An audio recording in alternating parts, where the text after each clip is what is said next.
പുലിപ്പല്ല് കേസിൽ റാപ്പർ വേടന് തിരിച്ചടി. പിടിച്ചെടുത്തത് യഥാർത്ഥ പുലിപ്പല്ലാണ് എന്ന് സ്ഥിരീകരിക്കുന്നു. കൊൽക്കത്തയിലെ സുവോളജി ലാബിൽ നടത്തിയ പരിശോധനയിലാണ് സ്ഥിരീകരണം.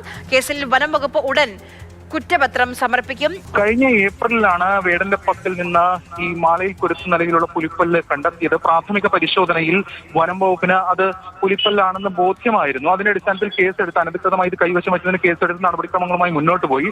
തുടർന്ന് ചോദ്യം ചെയ്തതിനു ശേഷം അറസ്റ്റ് ചെയ്യപ്പെടുകയും പിന്നീട് ജാമ്യത്തിൽ വിടുകയും ഒക്കെ ചെയ്തിരുന്നു. അപ്പോൾ വിശദമായിട്ടുള്ള പരിശോധനയ്ക്ക് ചാർജ് ഷീറ്റ് അടക്കം കൊടുക്കുന്നതിന് മുൻപായി വിശദമായിട്ടുള്ള പരിശോധന ആവശ്യമാണ്.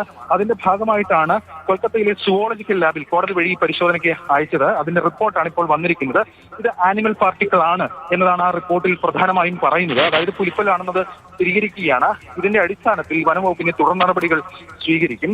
ചാർജ് ഷീറ്റ് നൽകുന്നതായിരിക്കും ഏറ്റവും പ്രധാനപ്പെട്ട നടപടി. അതിന്റെ കാര്യങ്ങളുമായി ഇപ്പോൾ വനംവകുപ്പ് മുന്നോട്ട് നീങ്ങുകയാണ്. നേരത്തെ ഇതുമായി ബന്ധപ്പെട്ട് തനിക്ക് ഒരു ശ്രീലങ്കൻ വംശജൻ തന്നതാണ്, ആരാധകൻ തന്നതാണ് എന്നടക്കമുള്ള കാര്യങ്ങളാണ് ഈ റാപ്പർ വേടൻ പറഞ്ഞിരുന്നത്. അത് സംബന്ധിച്ചുള്ള അന്വേഷണവും വനംവകുപ്പ് നടത്തിയിരുന്നു. പക്ഷെ അത് കാര്യമായി മുന്നോട്ട് പോയിരുന്നില്ല. എന്തായാലും വേടനെ സംബന്ധിച്ചിടത്തോളം തിരിച്ചടിയാണ്. തുടർ നടപടികൾ, അതായത് അന്തിമ റിപ്പോർട്ട് നൽകുന്ന അടക്കമുള്ള നടപടികളിലേക്ക് വനംവകുപ്പ് ഉടൻ കടക്കും.